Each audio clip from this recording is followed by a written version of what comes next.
Ya. Ini mungkin pertanyaan terakhir Bu ya. Pertanyaan terakhir dari Abu Aslam Selamat. Ini terkait sama durasi tidur anak.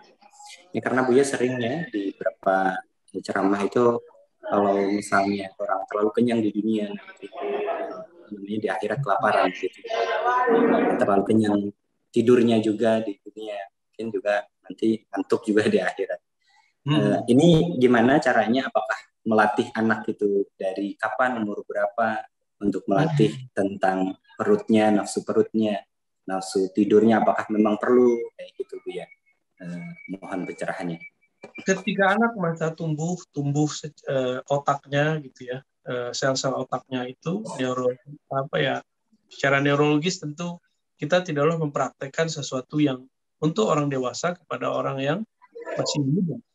Jangankan itu, bayi baru lahir itu nggak boleh dikasih madu, walaupun madu itu bagus.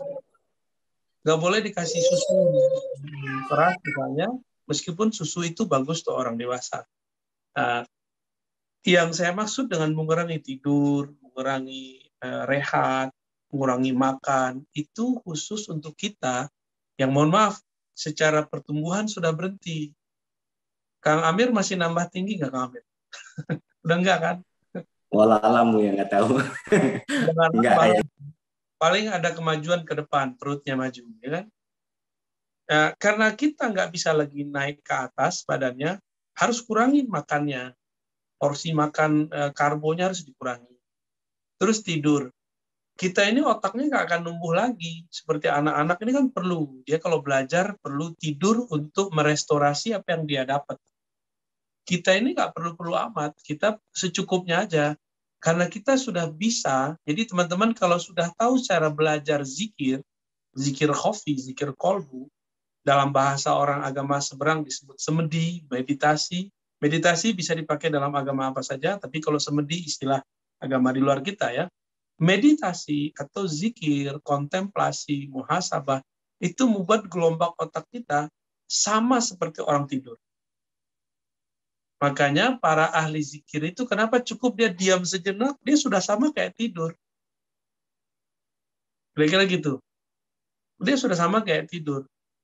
Beda dengan kita yang anggap, saya harus tidur. Enggak juga. Ya. Saya ketemu dengan orang yang 20 hari nggak tidur ada, 40 hari nggak tidur ada, 2 hari nggak tidur, ngajar terus juga ada. Terus gimana cara dia untuk merehatkan diri, merestorasi data-data yang dia dapat dalam pikirannya? Dengan meditasi yang terdalam. Jadi kita kalau diam begini, ini kan masalah tidur itu kan masalah gelombang otak. Gelombang otak kita kemudian menjadi santai, dan lebih santai lagi.